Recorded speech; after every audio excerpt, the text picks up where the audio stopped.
welcome to the Beginning of Wisdom Live. I'm Andrew Schumacher.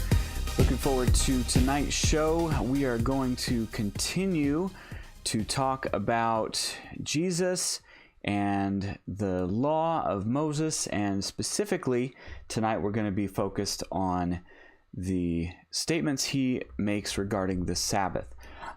Before we jump all the way in, I just want to remind you guys and make note of a couple extra things in the description tonight. We have started a Rumble account, so I am currently uploading videos. I basically went back to the start of this series, and I'm putting everything up from that point forward onto Rumble. I'm going to kind of let it get caught up. I'm doing like one or two a day are getting uploaded there. But just, want to have our eggs not all in one basket here on YouTube. And I also started a MeWe community. So it's sort of like a Facebook group, but without all of the censorship and bannings and things that happen on Facebook. So you can check those things out as well. And I also just want to say, things are pretty nuts these days, especially online, especially dealing with stuff like this, online presence, all that kind of stuff. And so if you haven't already done this, I would recommend going to beginningwisdom.org and find the link on a sidebar somewhere.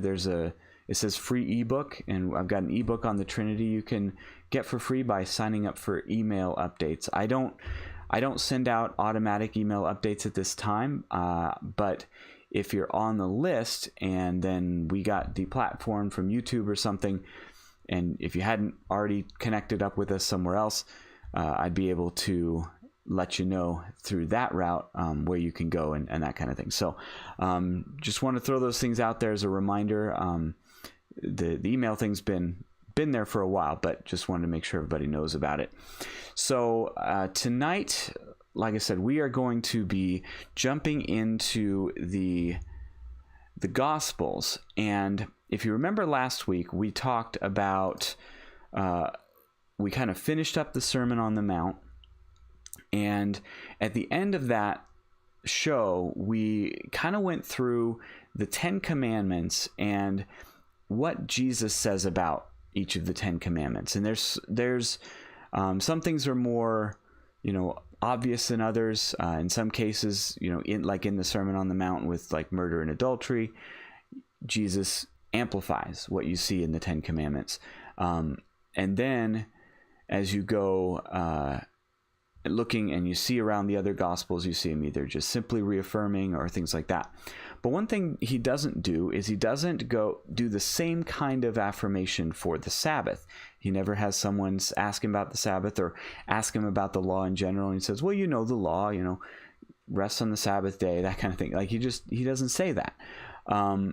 However, as we're going to see, I do believe that, and I may be wrong about this, but he possibly talks about the Sabbath more than any other commandment in all of the Gospels. So I haven't dug real deep to know if that's for sure, but I've read the Gospels a few times, and I just can't think of any other commandment that he spends as much time on. And it isn't that he necessarily brings it up all the time.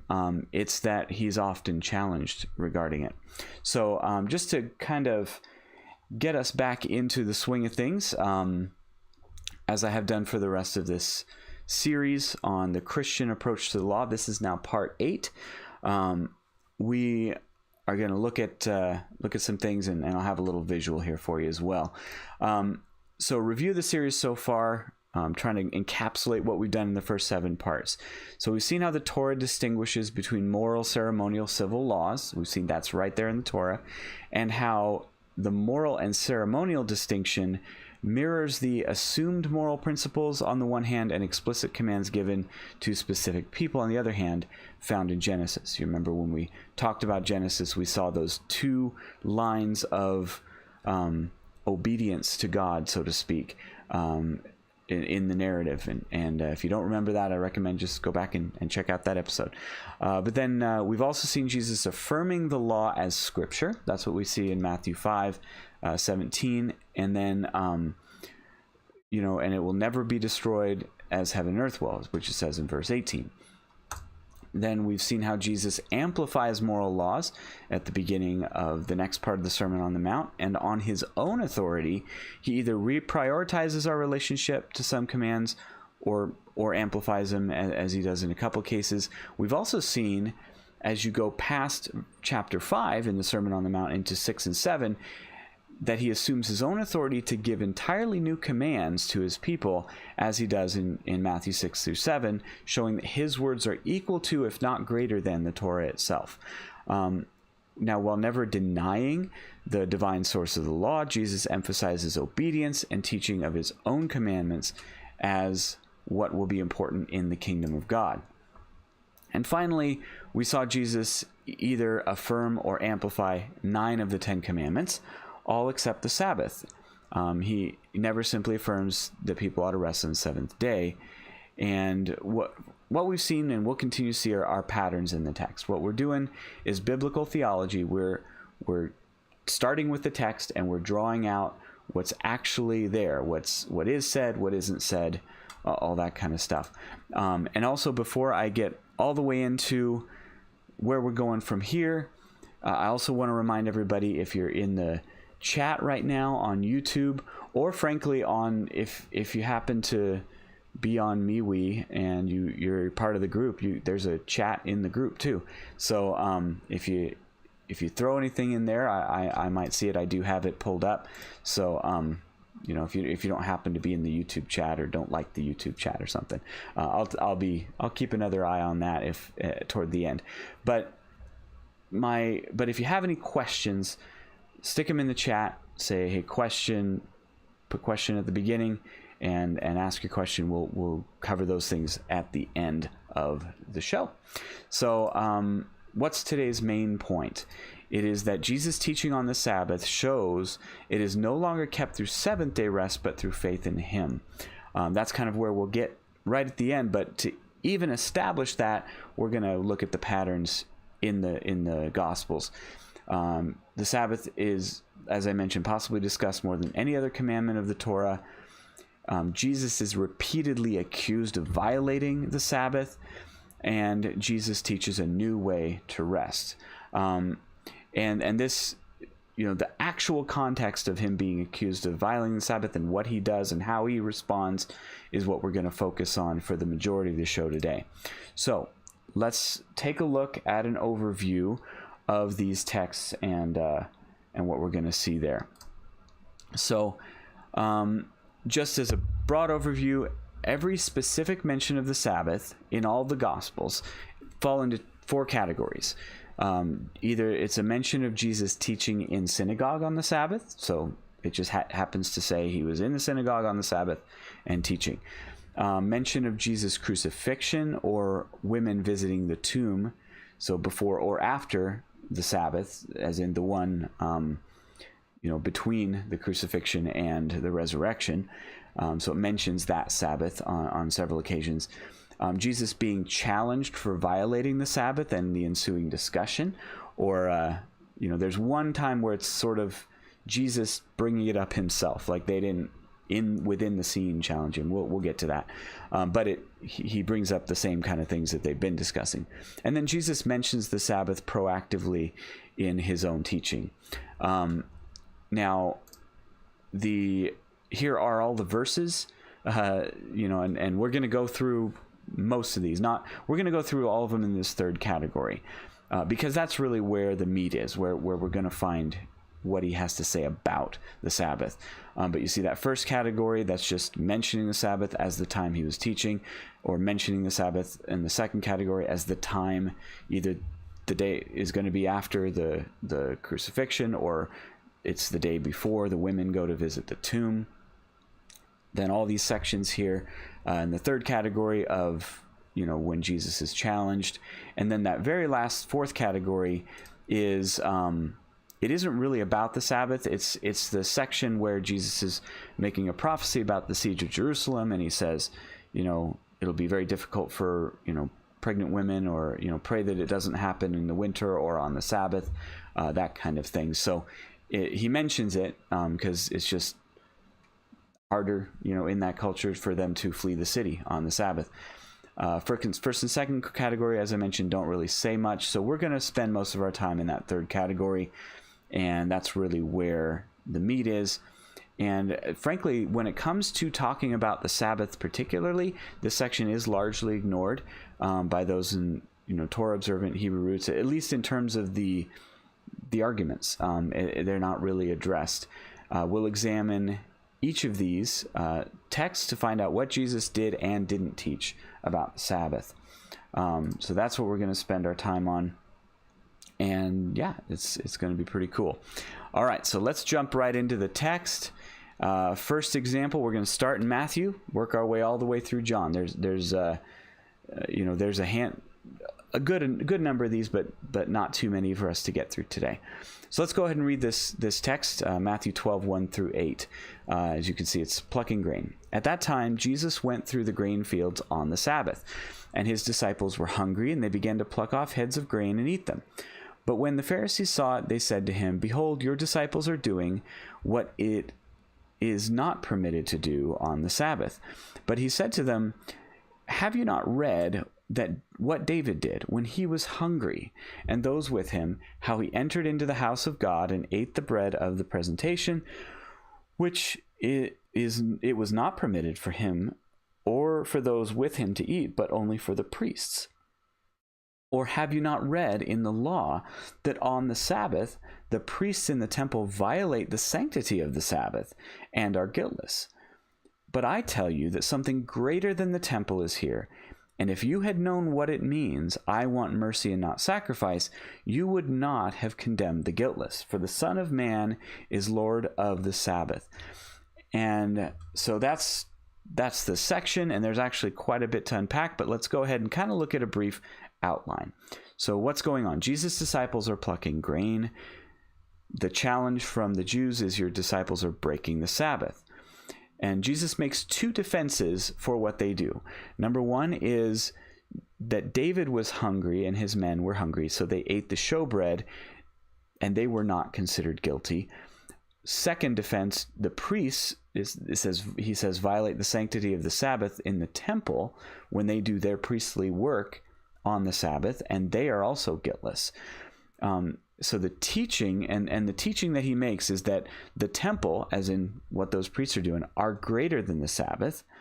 And he says something is here greater than the temple, namely Jesus himself, and he's also the Lord of the Sabbath.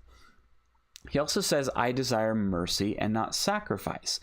And this, I believe, connects back to the David story in a sense, that they were hungry, and the merciful thing, even though this was part of the temple, apparatus, the bread, was to show mercy and for them to eat this bread.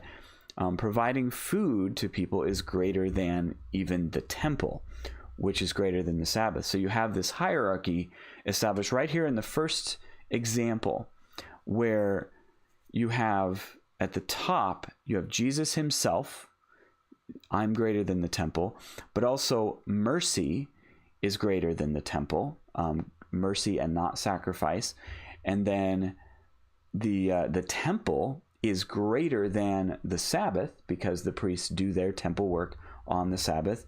And even though that violates the command to rest and to not do work, they're not guilty. It's not, because that's more important than the rest on the Sabbath, as far as the situation. So you have this hierarchy, and at the top is Jesus, at the bottom is the Sabbath.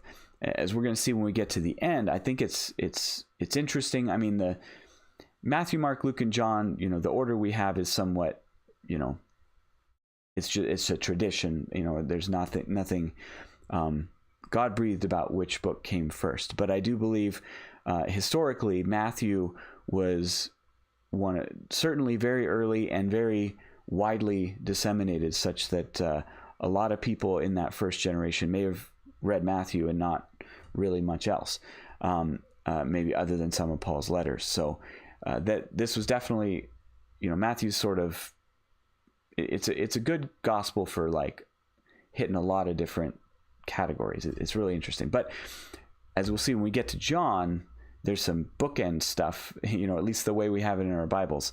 It kind of goes back and helps us even see this in a little bit different light. But we'll talk about that when we get to it.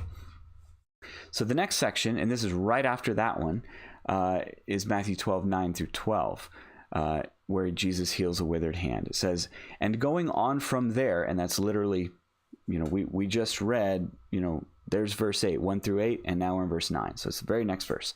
Going on from there, he came into their synagogue, and behold, there was a man who had a withered hand, and they asked him, saying, is it permitted to heal on the Sabbath? In order that they could accuse him. But he said to them, what man will there be among you who will have one sheep, and if this one fell into a pit on the Sabbath, will not take hold of it and lift it out? Then to what degree is a man worth more than a sheep? So then it is permitted to do good on the Sabbath. So again, in this case, it's the same day. It says going on from there, they went to a synagogue. There's a man with a withered hand. They ask, so the challenge, they ask Jesus, is it permitted to heal on the Sabbath? They want, an argument, a discussion, and they're looking to trap him, as they often do. Jesus, his defense is similar, where he's talking about David before. Now he's just talking about them and a sheep. And they say, would you not rescue a sheep? A man, as in this man with a withered hand, is greater than a sheep. Doing good is greater than the Sabbath. It's permitted to do good on the Sabbath because that's more important than the Sabbath, the Sabbath rest, the Sabbath observance. So you notice that, again, we see hierarchy here. We see that Jesus makes the point that it is more important to heal a man than it is to rescue a sheep. And certainly you don't have a problem with rescuing sheep on the Sabbath because you think rescuing a sheep is more important than resting on the Sabbath. So that's the second example. And that's it in Matthew. Then we move to Mark. So Mark 2, this and we'll see that this is parallel with Matthew, but there's some interesting differences here. And so again, it says, it happened that he was going through the grain fields on the Sabbath. His disciples began to make their way while plucking off heads of grain. He gets challenged. I'm going to jump down a little bit. He mentions David and the bread.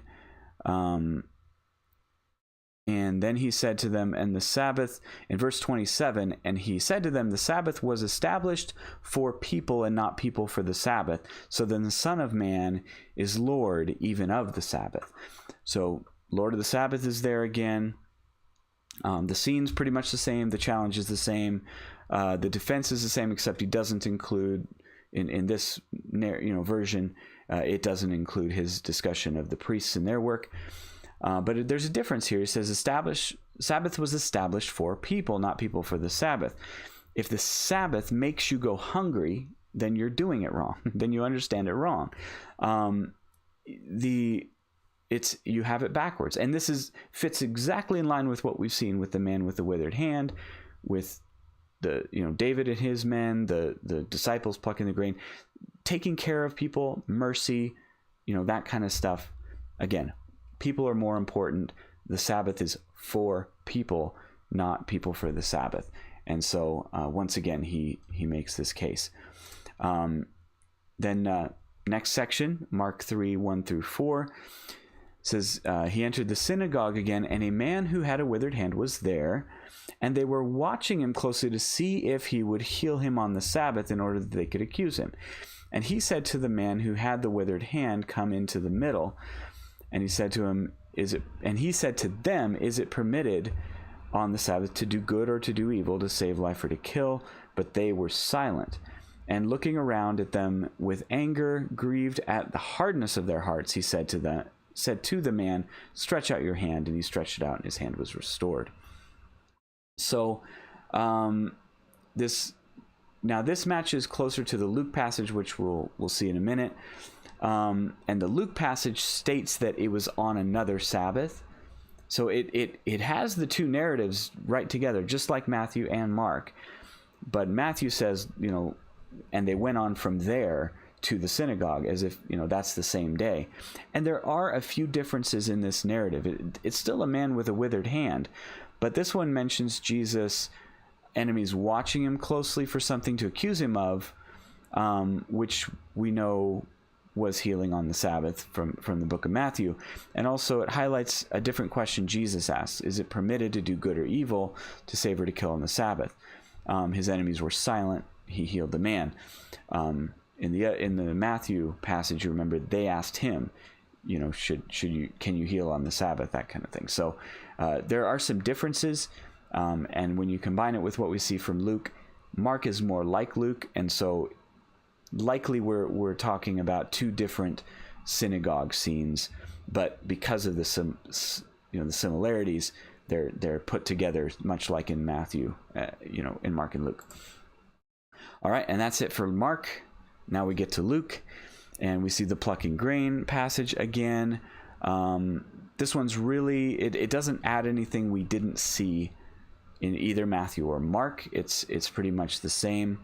No new information. It again emphasizes Jesus as Lord of the Sabbath, which we've seen in all three narratives. So that's the Luke passage. All right. And Luke 6:6-9, again, the healing of the withered hand. You see in verse 7, scribes and Pharisees were watching closely, so it's just like how it's set up in Mark. Jesus talks to them, talks about good and evil, saving a life or destroying it, and the man stretches out his hand. So once again, this really parallels very, very closely to Mark. A little different from Matthew, but as you can see, it happens on another Sabbath. So this is a little bit I believe a different scene from, no differences or new information from Mark, but different from Matthew. So likely a different Sabbath. All right, and then Luke 13. This is a new section here as far as stories. We've basically only seen those other two from the other Gospels. 13:10-16 says, "Now he was teaching in one of the synagogues on the Sabbath, and behold, a woman who was there who had a spirit that had disabled her for 18 years, and she was bent over and not able to straighten herself up completely. And when he saw her, Jesus summoned her and said to her, 'Woman, you are freed from your disability.' And he placed his hands on her, and immediately she straightened up and glorified God. But the ruler of the synagogue, indignant because Jesus had healed on the Sabbath, answered and said to the crowd, 'There are 6 days on which it is necessary to work. Therefore come and be healed on them, and not on the day of the Sabbath.' But the Lord answered and said to him, 'Hypocrites, does not each of you untie his ox or his donkey from the feeding trough on the Sabbath and lead it away to water it? And this woman, who is a daughter of Abraham, whom Satan bound 18 long years, is it not necessary that she be released from this bond on the day of the Sabbath?'" So, again, Jesus is teaching in the synagogue. The woman bent over by an evil spirit who had been with her for 18 years comes in, and Jesus heals her. The ruling elder becomes indignant and berates the woman. He actually berates the whole crowd, it mentions, but he says, "Come to be healed a different day."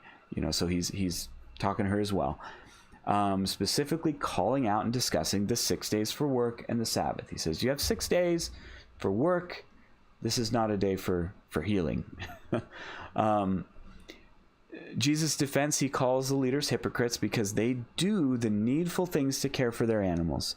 And specifically, the parallel here is freeing them in order for them to drink water.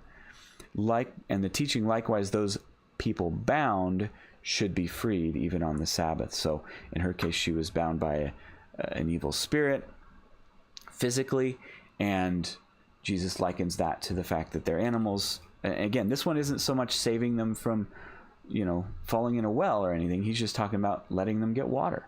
You untie them so that you let them loose so they can do this. Why shouldn't we let her loose if we can do that?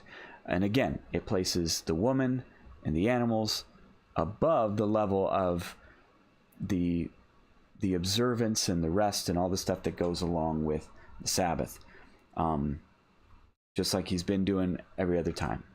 Luke 14, 1 through 5 talks about the man with edema, which I had to look up, and it was basically it's a circulatory issue where basically water or fluid pools up in the legs and makes them like swell up and squishy kind of thing.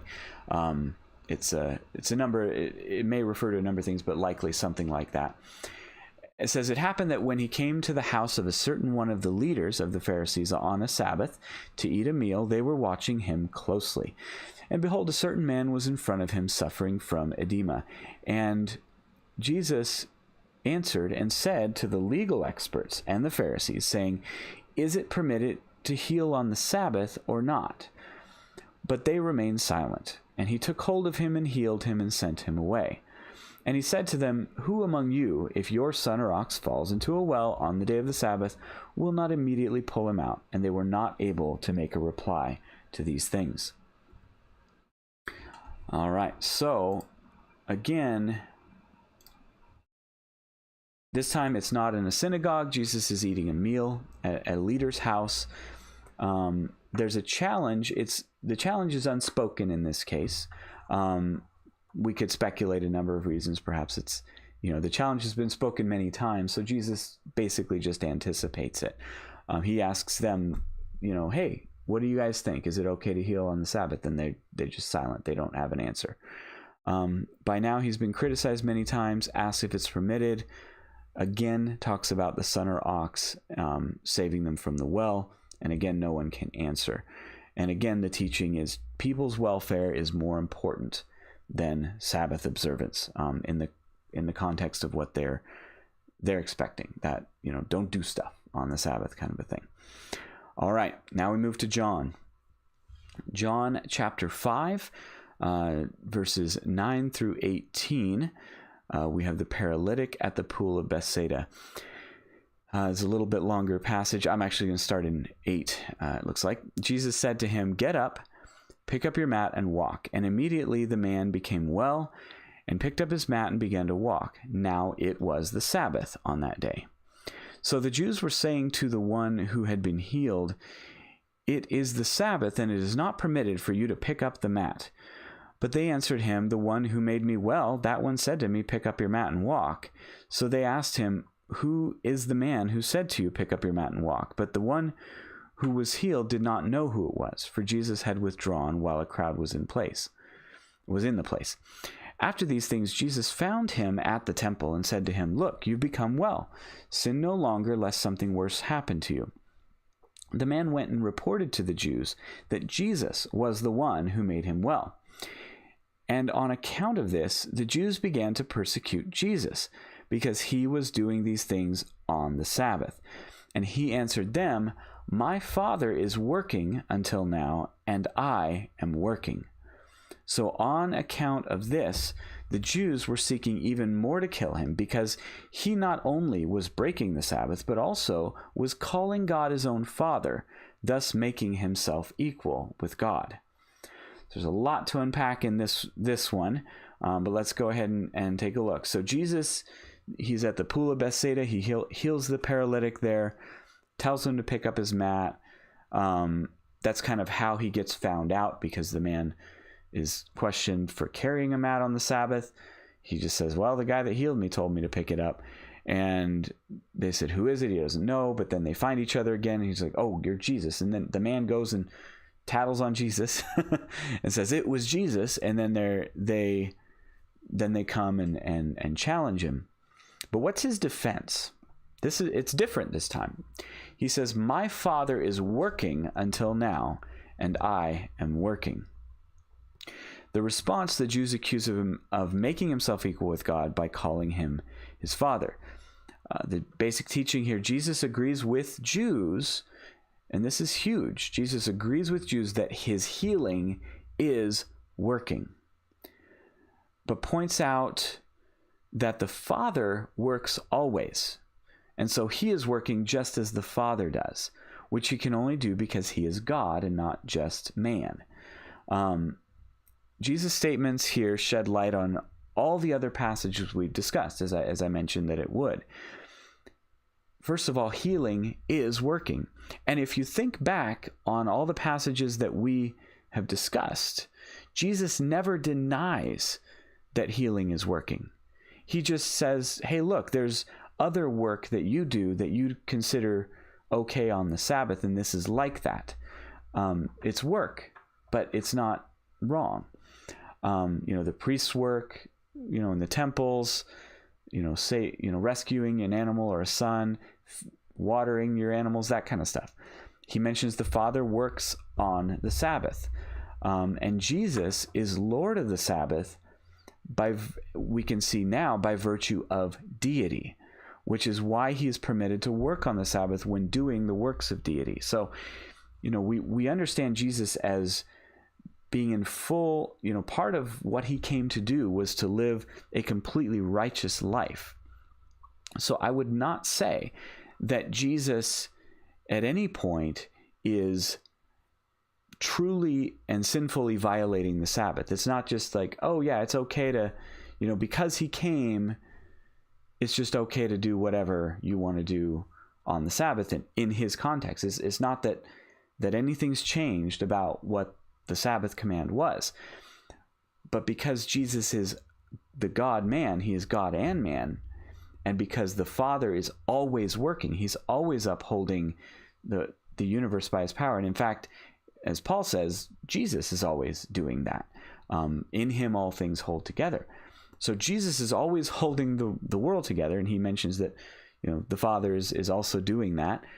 And so he is working, and there's no way around the language there. Jesus says, regarding the Sabbath, I am working. And that shows these two things, that Jesus is God and that healing is working. And I believe it does give us some context, or if not some context, some extra information about what it means for Jesus to be Lord of the Sabbath. If you're Lord of something, you're not subject to it.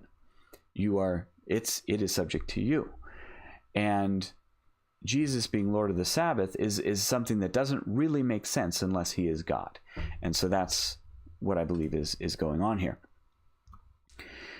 All right, so next passage here is John 7:22 through 23.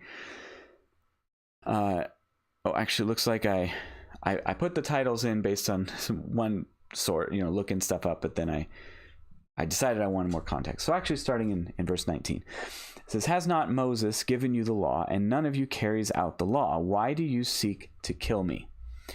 The crowd replied, you have a demon who is seeking to kill you. Jesus answered and said to them, I performed one work, and you are all astonished. Because of this, Moses has given you circumcision. Not that it is from Moses, but from the fathers. And you circumcise a man on the Sabbath. If a man receives circumcision on the Sabbath, so that the law of Moses would not be broken, are you angry with me because I made a whole man well on the Sabbath? Do not judge according to outward appearance, but judge according to righteous judgment. So it's a little bit different. They're discussing Jesus' identity. He's at the Feast of Tabernacles.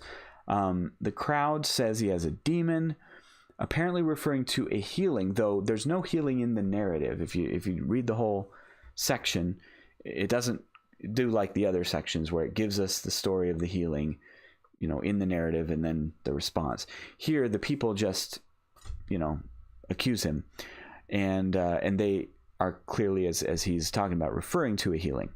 And he points out that the law of eighth-day resurrection, circumcision, eighth-day circumcision is followed on the Sabbath. If son is born and 8 days later is the Sabbath, he still gets circumcised that day. Why is it okay And his point, he's talking about making a man whole. Why is it okay to wound someone through circumcision on the Sabbath, but not okay to make a man whole on the Sabbath? So again, he's always got this sort of, it's pretty clear there's a symbolic parallels when Jesus talks about these things. So he's talking about, he's made a man whole, you circumcise, and you're okay with that. Isn't this greater than that? And so the teaching, again, he's teaching in hierarchies. The healing is greater than the circumcision, and the circumcision is greater than the Sabbath, because again, they circumcise even on the Sabbath. All right, then John 9:13 through 16, and then skipping to 20 through 22. So just to keep it on point. They brought him, the one formerly blind, to the Pharisees. Now the day on which Jesus made the clay and opened his eyes was the Sabbath. So this is happening after a narrative about the man that Jesus healed. So the Pharisees also were asking him again how he received sight. And he said to them, "He put clay in my eyes, and I washed, and I see." So some of the Pharisees were saying, "This man is not from God, because he does not observe the Sabbath."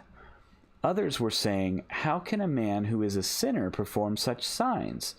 And there was a division among them. And then skipping down to verse 20. So his parents answered and said, so this is the parents of the man who was healed, "We know that this man is our son and that he was born blind, but how he now sees we do not know, or who opened his eyes we do not know. Ask him, he's a mature adult, he will speak for himself." His parents said these things because they were afraid of the Jews, for the Jews had already decided that if anyone should confess him to be Christ, he would be expelled from the synagogue. All right, so what's going on here? So the man is healed on the Sabbath, he's blind, he's healed, and then we read the part where his parents are interrogated by the Pharisees. So they challenge, saying Jesus is not from God because he doesn't observe the Sabbath.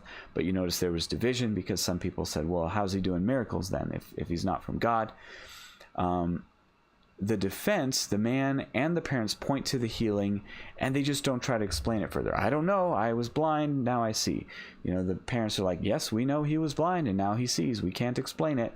And it says that it was their own fear of being expelled from the synagogue that caused them to basically not just say, yeah, Jesus is the Christ, he did it. They're just saying, we don't know, but it happened.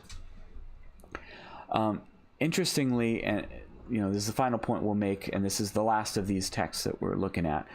Within the life of Jesus, people are already being expelled from the synagogue for believing in him, despite claims that the early church just fit into the synagogue system of the Jews. So that's a little bit of a side note, but it is interesting that here within the life of Jesus, the Pharisees and the leaders in charge of the synagogue were already, by this point in Jesus' ministry, obviously early on, Jesus himself is teaching in the synagogue. So they're not kicking him out at that time, but there have been enough of these clashes that they are not only don't want him in the you see these later healings are not happening in synagogues, but they don't let him in, but now they will expel any believer in Jesus, that he is the Christ, from the synagogue. And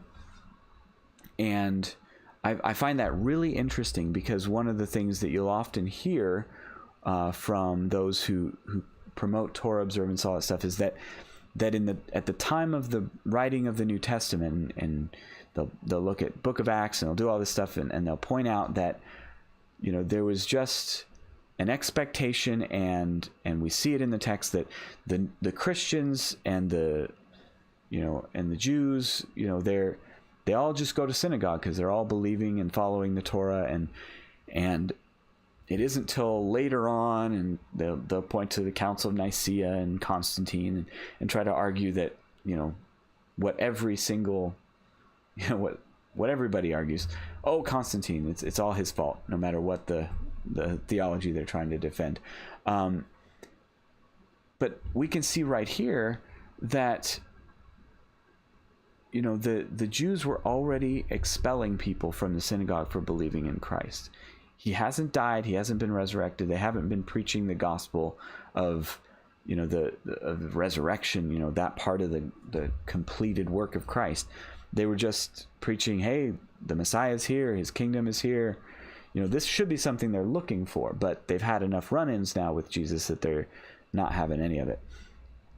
So, again, and this may be different in different cities and that kind of thing. I'm not saying from this one text that we know every single synagogue was like this, but certainly where Jesus is here was like that. So there was already a division occurring between those Jews who were not following Christ and those who were. All right. So what do we know from these texts? And I've already alluded to some of this, but there's a few other points I want to make. Did you notice something missing here as we looked at, this was it. This is all the texts. We looked at everything where Jesus talks about the Sabbath or the people around him, other than just merely mentioning it like we saw in those other examples. What is missing concerning Jesus and the Sabbath? There are no mentions of traditions. Think about that. When you've heard it taught about Jesus and him healing on the Sabbath and getting attacked, you almost invariably hear, well, yes, the Pharisees had all these extra rules about the Sabbath, and they'll talk about how many steps you can take and things like that.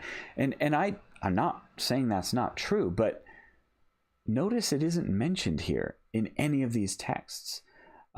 Jesus never makes the argument, you Pharisees have, added a bunch of stipulations to the Sabbath that shouldn't be there.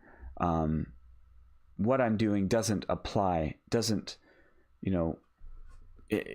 your stipulations don't apply to what I'm doing because you have this, expanded view of what work means.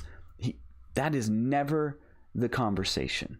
And as we saw, the healing itself was considered work. He never implies a correction of traditions. He never mentions it. Jesus never says he is not working. In John 5, he explicitly says he is when he's healing, which then implies all the rest of the time he is. He is working. And Jesus never says they are incorrect to say he's working. He never says, oh, you guys have me wrong. No, he points out that there are things that you do on the Sabbath. And again, he never says what you do doesn't violate the Sabbath. He never says what you do isn't working. The only time I know of that he mentions, what anyone else is doing is there in that first Matthew passage where he mentions Jesus eating the bread, which was not permitted. So he's doing something not permitted, but there's a higher order good, which is mercy, that makes it so that that's okay, makes him guiltless, makes David guiltless in the situation. And likewise, the priests, they are violating the sanctity of the Sabbath by working on it, but they are guiltless. So it is working, but there's a reason why you're not guilty for doing it. It's a nuanced way of looking at it, but he never denies that it's working. He never says, no, that's not real work. Not once, not at any point. So he never says they're incorrect. When they say, you're working on the Sabbath, he never corrects that, not once. So, did you notice how Jesus actually defends his own actions on the Sabbath? He points out things the Jews place above the Sabbath. So he says, you guys, you are hypocrites. He does say that because you don't consider yourselves guilty, even though you do these things above the Sabbath: feeding animals, rescuing people and animals, circumcision, the temple and its work. He points out examples of working on the Sabbath that they do condemn, or they do not condemn, rather. Priests violate the Sabbath by working, but are guiltless because what they're doing is greater than the Sabbath. he points out, and also that circumcision happens regardless of Sabbath. So they consider that to be a work that is still permissible, and they're not guilty, even though they do that. And did you notice how... Oh, wait. Oh, it looks like I doubled up my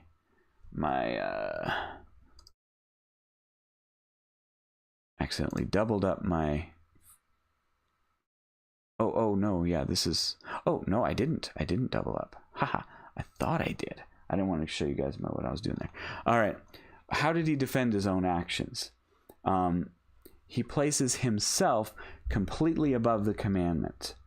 By virtue of the deity he shares with the Father, he's able to do the works of deity just as the Father works on the Sabbath. He affirms his own healing people as work. He says, I am working. And he is Lord of the Sabbath, not subject to it. So his defense, it appeals to that same thing, that same, hierarchy of value. And he says, at the top of that whole hierarchy of value is me, because I'm God, and I can heal on the Sabbath, and I can do good. And the stuff about, you do this, you do that, is to point out that that this is something they already know, and so they're being hypocrites when they attack him for all of this. And this is really what it comes down to. This is we have a little bit more here at the end, but I just want to make this point briefly, that Jesus, he affirms in this whole thing, he's pointing at all times to himself.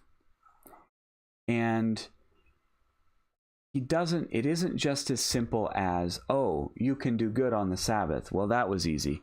No, it's more than that.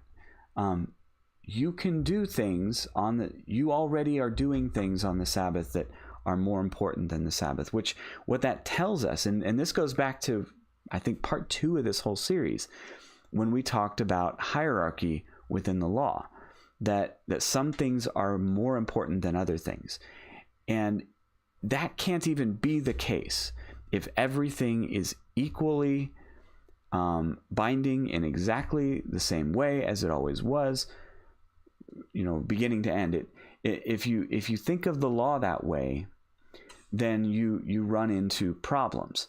But if you allow for what Jesus here is talking about, that some things really are more important than other things, then you lose that argument that you can no, it's all the same, and whatever it said in Leviticus is what we need to do today. We can ignore anything else that's said in the Bible, basically, and just do it the same way as they did it. It just doesn't work that way. That's not how Jesus operates, and it fits exactly in line with what we discussed previously about, there's moral law that was always in effect. You see it in Genesis, and then there's ceremonial law that is given with the purpose of, specially to Israel, to specially make them, distinct and holy from the other nations. Much like in Genesis, other commands like Abraham, come out and go here, that's the same kind of command. But that kind of command isn't something that just, remains unchanged in perpetuity, the way that don't murder remains unchanged in perpetuity. So it's a powerful thing to realize that Jesus, whenever he talks about the Sabbath, he's always placing something above it as more important. And that's huge. Now, what does that mean? But what does it actually mean as far as what we do? Well, later in the series, we're going to get into, again, something I've discussed before. I did a whole episode on the Sabbath, but that was talking about the book of Hebrews primarily. And we'll go over that ground again in this series, because it needs to be a part of this series. So there's more in-depth teaching that comes later, but Jesus gives some teaching that lays the groundwork for that by certainly. So let's go ahead and jump back in, and we'll talk about the last thing here, which is Jesus' one Sabbath command. He did make a command that is related to the Sabbath, but he doesn't mention the Sabbath when he's given the command. And but first, for context, let's look at the Sabbath command that was given. And this is Deuteronomy, the Deuteronomy version, not the Exodus version. Not that it matters too much, but I don't hear this one read as much, and I think it's good for us to hear it. So the command is to rest. So Deuteronomy 5:12-15, it says, "Observe the Sabbath day and make it holy, just as Yahweh your God has commanded you. 6 days you shall work, and you shall do all of your work, but the seventh day is a Sabbath unto Yahweh your God. You shall not do any work, nor your son, or your daughter, or your slave woman, or your ox, or your donkey, or any of your domestic animals, or your resident alien who is in your towns, so that your slave and your slave woman may rest as you rest. And you shall remember that you were a slave in the land of Egypt, and Yahweh your God brought you out with a strong hand and with an outstretched arm. Therefore Yahweh your God commanded you to keep the Sabbath." So there's the command, and we see the command is to rest and give rest to anyone, any of your slaves, any of that stuff. And here, the reason I like to just mention the Deuteronomy one, is notice it doesn't mention the 6 days of creation in Deuteronomy. It does so in Exodus. For 6 days God created the earth. But in Deuteronomy, it gives a different sort of reasoning behind the Sabbath, and it's this reasoning for why it's not just you, but all who are within your towns, or gates, as some translations say, all of your people, because you were once a slave in Egypt. You didn't get Sabbaths when you were in Egypt. Now you rest 1 day out of 7, and so you should make sure that all your people rest too. You don't just rest and make your slaves do all the work. It's not really, doesn't really capture the meaning. So that's the command, and the command is to rest. Well, Jesus does, as we saw when he mentions Sabbath, it's all to put something else as more important than the Sabbath every single time that he is actually teaching on the Sabbath. But rest, he says something different. So he commands rest as well in Matthew 11:27-30. It says, "All things have been handed over to me by my Father, and no one knows the Son except the Father, and no one knows the Father except the Son, and anyone to whom the Son wants to reveal him. Come to me, all of you who labor and are burdened, and I will give you rest. Take my yoke on you and learn from me, for I am gentle and humble in heart, and you will find rest for your souls. For my yoke is easy to carry, and my burden is light." So Jesus says, come to me, I, as a person, I will give you rest. The central command of the Sabbath is to rest from work. Jesus discussing rest from work shifts the command to come to me. So you remember in Deuteronomy it says rest. That's the command. That's the verb that you are commanded to perform. Jesus doesn't say rest. He says, come to me, I will give you rest. And there's a lot of parallels and things that I don't have time to get into, but with other ways that God talks to people. But when we come to Jesus, he gives us rest from our work. Jesus is our Sabbath. We find true rest in Christ. This is why, despite passage after passage discussing the Sabbath, Jesus never once simply reaffirms it the way he does in the other 9 of the 10 commandments. He never says, yes, just make sure on the 7th day that you rest. He just doesn't ever say it. No other commandment gets so much discussion by Jesus, and yet his words only point back to himself and not the Sabbath. Remember, even in the other passages, what was it he said over and over? The Son of Man is Lord of the Sabbath. What you should be looking at is me, not the Sabbath. And as he says in Matthew 11, I will be the one to give you rest. So there's, again, this gets developed further at later points, but this is the foundation for what if you listen to me talk about the Sabbath before, what I say is that we do keep the Sabbath because we rest when we have faith in Christ. When we come to Christ, he gives us the Sabbath rest. It isn't, there's the seventh day is something, if you choose to rest on one day a week, awesome. My family and I, we try to do that every week, but it's not because there's a command, you shall rest on the seventh day. Yes, that command was given, as all the other ceremonial commands were, specifically to the Jews to set them apart as distinct from the other nations. But that Sabbath had a purpose, and that purpose was to demonstrate that this rest from work thing is pretty important. And then when Jesus comes, he reveals, yes, rest from work is important, and your true rest from your work is your faith in me. And that's really where it all points to. Every one of these passages in the final analysis points to Christ, and not, what you should or shouldn't do on any certain day. And I think that's very telling. It isn't just, oh, Jesus didn't reaffirm the Sabbath, therefore we don't have to do it. No. We do it. We do it by faith in Christ every single time, repeatedly. When Jesus talks about the Sabbath, he uses it as an opportunity to say, look to me. I'm Lord of the Sabbath. This is, doing what I'm doing. It is work, but this is something that is greater than the Sabbath. And you should look to me. So every time they're thinking about and obsessing about, what someone's doing on the Sabbath, he corrects that. He says, don't obsess about that. Obsess about me, essentially, is what it all boils down to. So I hope that was helpful. Right now, we're going to go ahead and jump into the Q&A, some questions with you guys.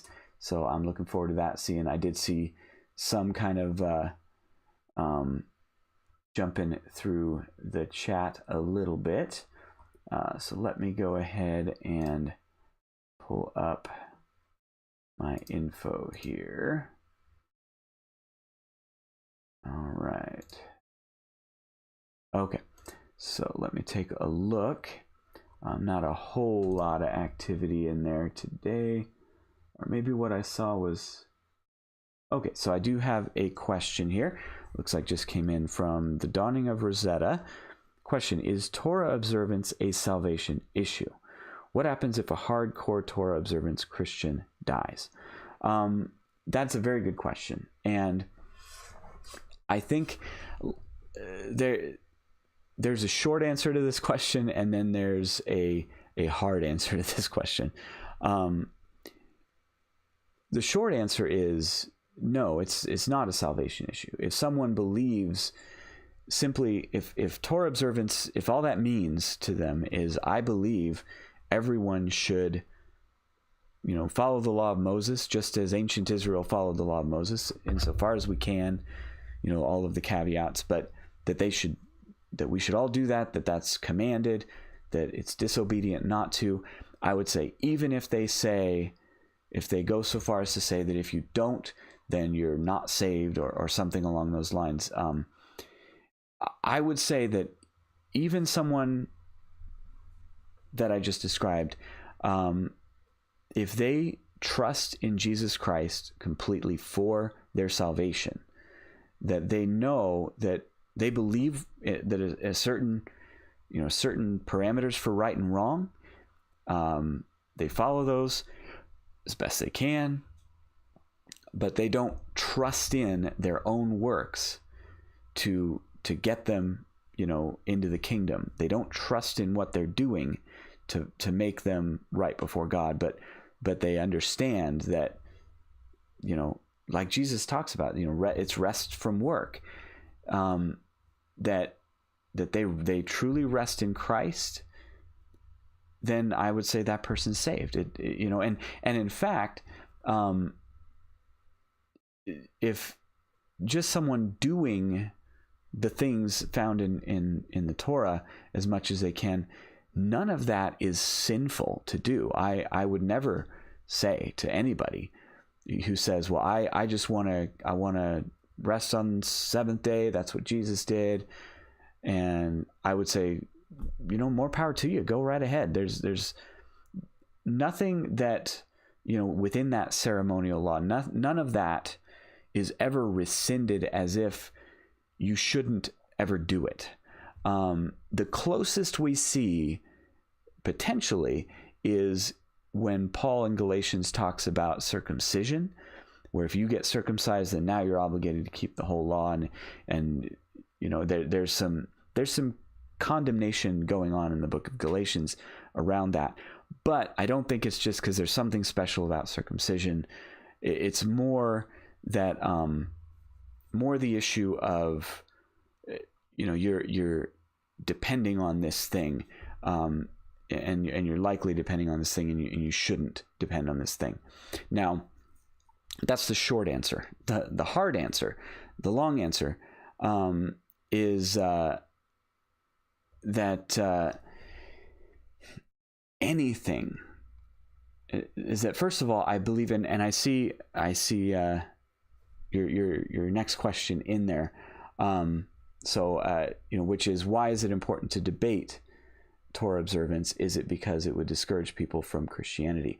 So I'm going to kind of answer both those questions at the same time in a way, and say that since the short answer is it's not a salvation issue, what's the big deal? Well, the big deal is that in their zeal for this sort of, this returning to the law of Moses, a lot of people, they feel like, and I'm talking both, teachers and leaders and at every level of sort of study, but they a lot of times will feel like, gosh, I was wrong about everything in my walk. My whole life is a lie.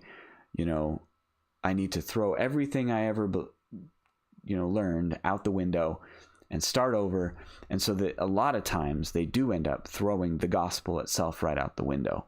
And you can go back, if you look at I did a couple of videos, episodes talking about G. Stephen Simon, and his Triumph in Truth ministry. He did a teaching on Paul and the law, Paul and Jesus, and he did something on, or I did one earlier where he was talking about what is the good news. I mean, we're talking about the gospel. What is it? And in both of those, he explicitly added works to the mix, and he said salvation is about works and faith coming together. And it's like, no. Because your works, Isaiah says all your works of righteousness are as filthy rags. Your works add nothing to merit salvation. However, there is a truth, and it's funny, a lot of people comment and say that I'm wrong, but I mean, I'm just quoting him. But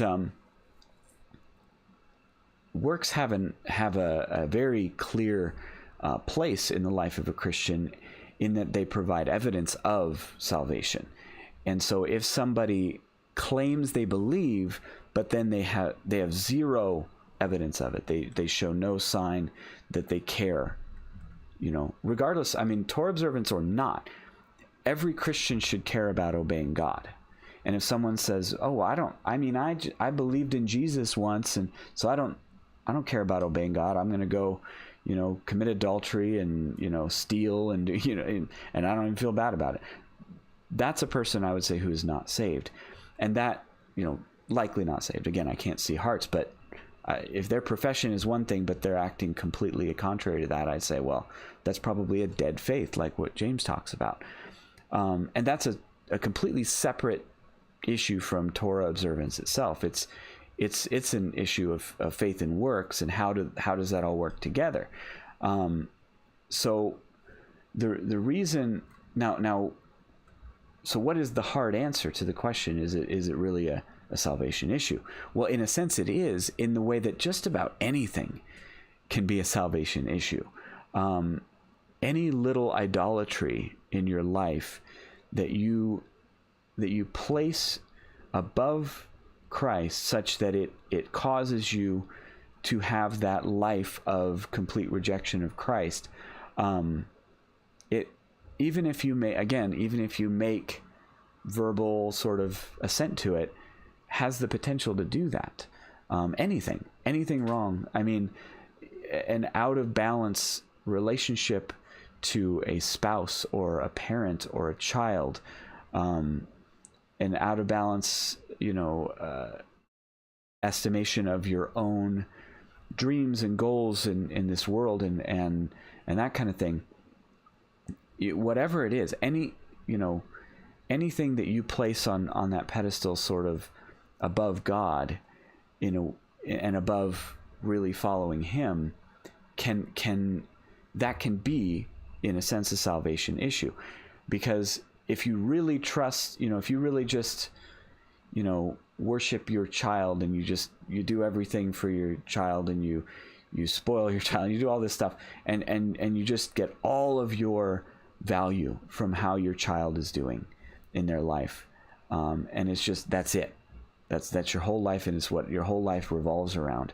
I would say, well, you're probably not a believer. You're probably not following Christ. Even if you say you are, oh yeah, I believe in Jesus, but nothing in your life is really connected to that, but it's all just zeroed in on something like that. And that's just one example. I mean, it could be almost anything. So Torah observance, and this could be true things. I mean, you could have perfect theology, and it's all about your perfect theology and not really about following Christ. I mean, so that's why I say there's a hard answer to that question, because that's a hard answer. That says we really, again, we always need to examine ourselves to see if we're in the faith, as Paul talks about, and remind ourselves, we are about following Christ. We are about obeying Christ, and anything that kind of gets in the way of that is a problem. And even good things can get in the way of that.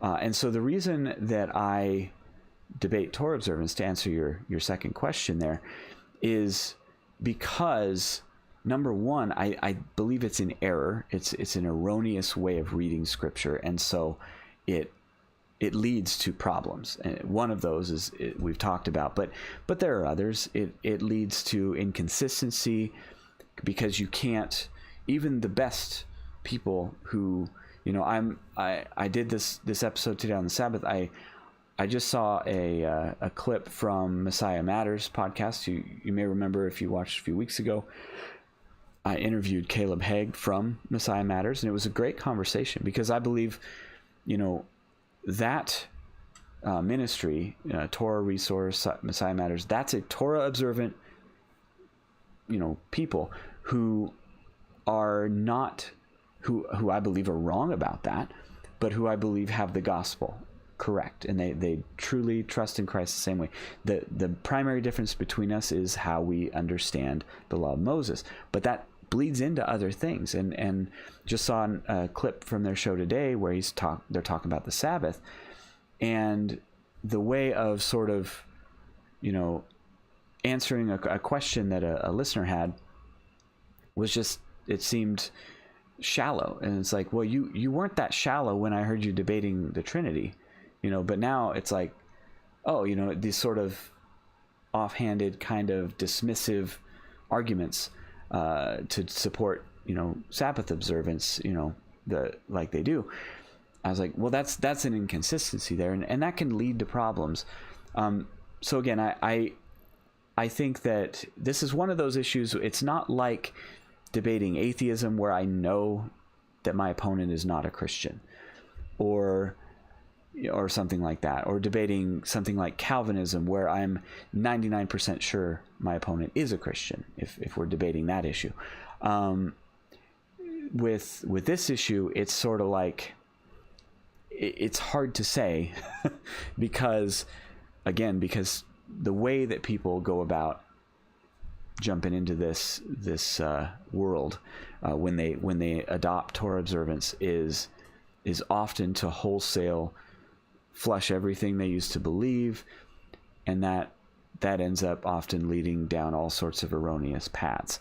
So that's a big reason that I do it, and because I just don't see a lot of other apologists or people really answering these arguments from these folks. So looks like we don't have any further questions, which is fine. I got to spend some real good time on yours, so I appreciate that. And again, if you want to follow the ministry and you want to continue really the conversation or have any questions during the week, I'm trying. It's a brand new group on MeWe, but hey, if you haven't tried it, I mean, seriously, it's cool. If you like the way Facebook works, it's similar somewhat to that, but there's a really cool group chat feature where everybody in the group can kind of just chat amongst themselves, and I certainly welcome conversation there as well during the week. So look forward to likely seeing you next week, and thank you so much, everybody, for being here. It's been great.